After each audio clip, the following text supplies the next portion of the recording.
Distinguished guests, ladies and gentlemen, first of all, thank you very much for the possibility that I have been able to work here as a moderator. It was truly exciting and very interesting. We used the time well, so that the summary now is going to be spontaneous. The topic that we had was strategy and international organization, alliances, instruments, strategies in the international domain.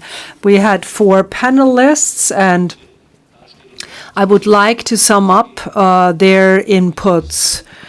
The 4 panelists were Dr. Dubobi, an expert in Eastern Europe, who talked about the strategic disorder, Dr. Posch, an expert on Iran and the Middle East, who talked about strategic cooperation with local players, and the political scientist Tim Rohat from Berlin, who is a business mediator and does consultancy work for political groups. And he talked about strategic problem solutions of international organizations. And last but not least, Dr. Stockhammer, who talked about the principles and basics of a strategy of the new U.S. strategy.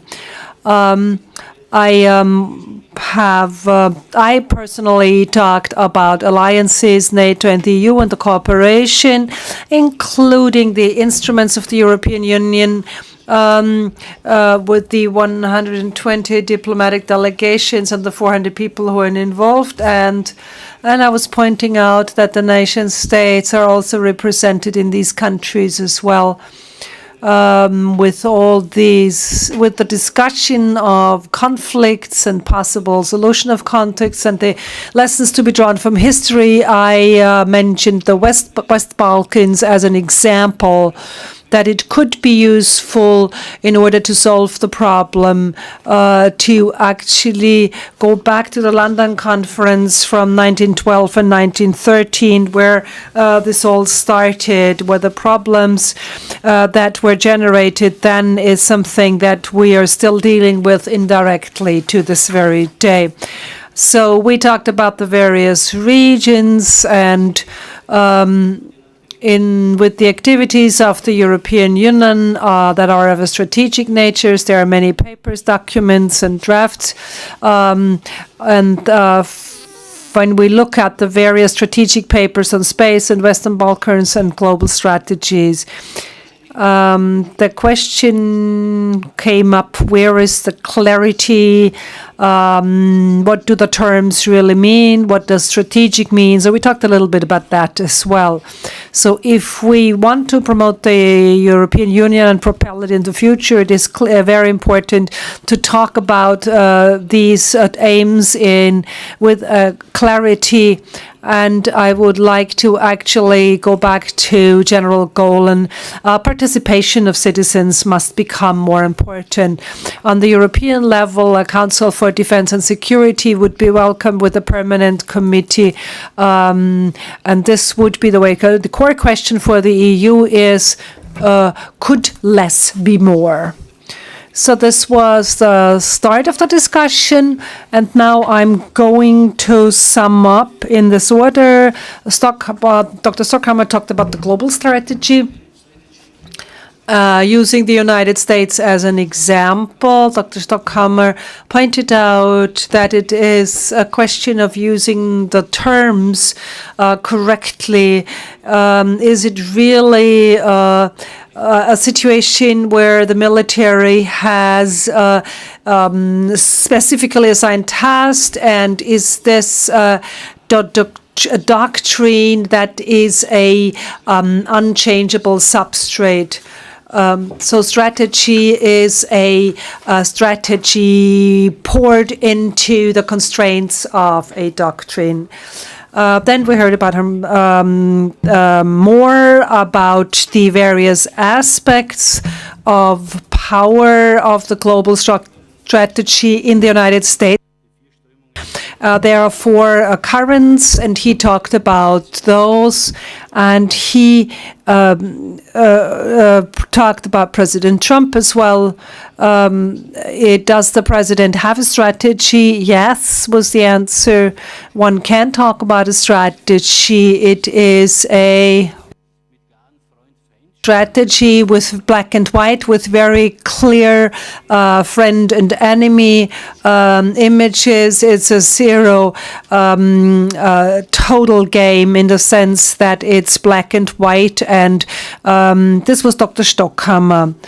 Mr. Rohart, as a policy advisor, talked about his consultants who work, and he talked about the international organizations and the term hybridity, and he pointed out that structure is not always necessary. Solutions can be found without structure, and it's not necessarily a situation where you have to go for all this. Then we talked about definitions of war, that according to Clausewitz, war is the continuation of policy with different means. Then we have our experts for the Mideast. He talked about the importance of the cooperation with Syria and Iraq. He described various players, talked about the role of Turkey and the U.S. in this conflict, and Iran, according to Dr. Posch, does have actors there, and this is organized pretty tightly. And there is an ideological orientation, ideological input on the religious side, and with these actors in active for Iran. A strictly controlled system. Turkey has an indirect control on these actors present at the conflict. And for Turkey, the costs of a breach of the alliance is something that can be accepted, is taken into consideration. The actors that are taken in on the part of Turkey are usually active on the local level. Iran is a bit more far-flung, or extends all the way to Iraq and Pakistan. And the U.S. have a direct control over the military events. The cooperation with PKK was shown and described, and for me, pretty new, the role of the Marine Corps that is also included in these efforts in the region. Then the third this was the third speaker. The fourth speaker, Dr. Dubovi, talked about the Ukraine crisis as an example with the topic strategic disorder. The Ukraine crisis, he said, shows us that all parties involved are losing out. There is a step-by-step alienation since 25 years now that has been going on. He presented two narratives: the Ukraine narrative, that is Russia on the one hand, which is not willing to observe the international rules, and on the other hand, Russia is not willing to meet the demand of the neighbors to go for it together. And in the Ukraine, the narrative is vis-a-vis Russia, the other way around, Russia vis-a-vis Ukraine. Ukraine had better not go into the EU and NATO. And there is actually an impasse here.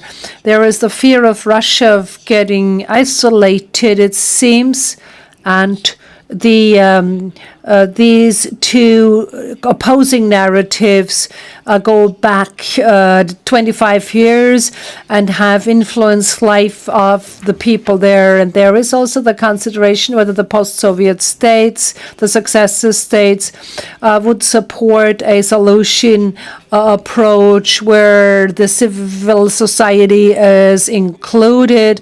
According to Dr. Bovi, this is not so easy because these countries countries have not actually completed their nation-forming processes.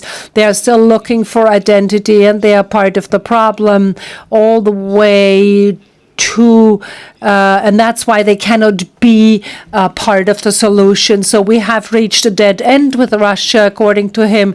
Sanctions are just a way of expressing alienation, and the confrontation is something that does exist. There is no war, but there is actually a situation that is not really peace either. What could be the way out? OECD might be actually a platform that could be used. Dr. Dubovi actually resorted to Radio Yerevan and gave an answer. It was already better before. Thank you.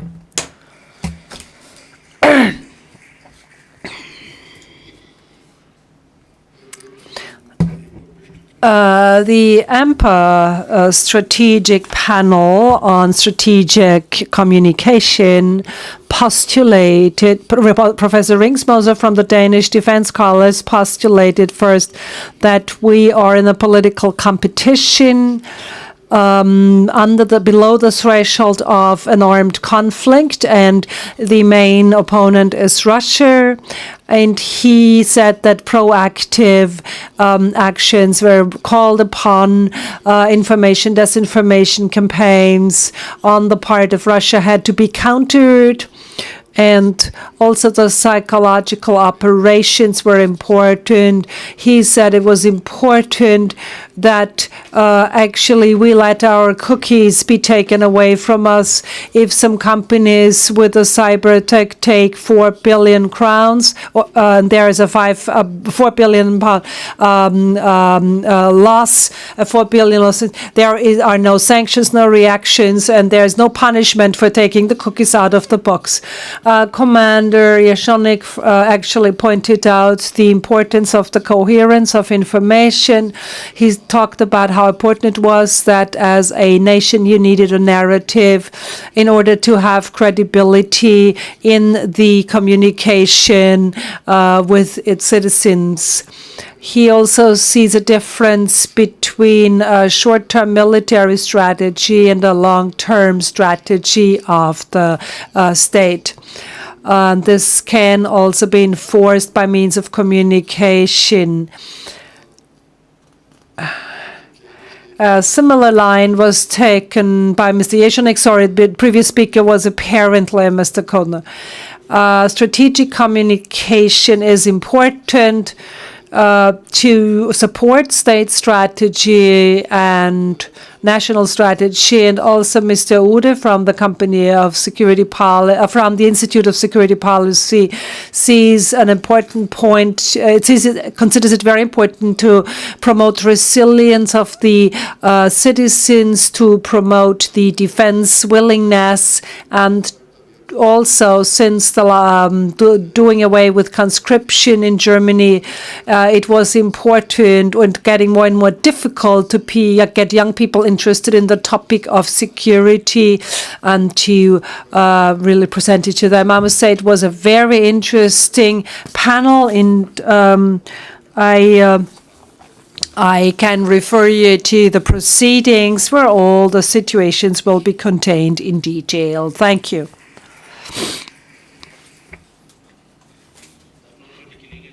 I'd like to use the opportunity to get to the microphone. I'd like to take the panel participants, and very, very informative. I learned a lot myself. Thank you. I would like to thank the two panel moderators for their good job, for having run these panels in a very professional manner.